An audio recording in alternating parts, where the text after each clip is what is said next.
Hi, I'm Charlie Kasov, and this is the differences between plane Euclidean geometry and projective geometry. Now, plane Euclidean geometry is basically all the geometry you learned in high school. It's angles. For example, we know that this is 90 degrees. It's distance. So when you think of the Pythagorean theorem, if this is 3 and this is 4, then this is 5. Well, then each of these is a distance. That's plane Euclidean geometry. Plane Euclidean geometry always involves distance and/or angles.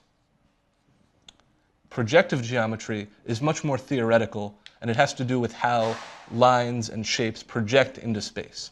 So, for example, when you think of two parallel lines, they look like they're never going to meet, but in a painting or if you're standing and looking at a railroad going into the horizon, the lines will meet, theoretically, at some point in infinity. So, with infinity, there is no distance, and as I said, projective geometry, there is no distance. So if there is distance, Euclidean geometry; no distance, projective geometry. I'm Charlie Kasov, and you just learned the difference between plane Euclidean geometry and projective geometry.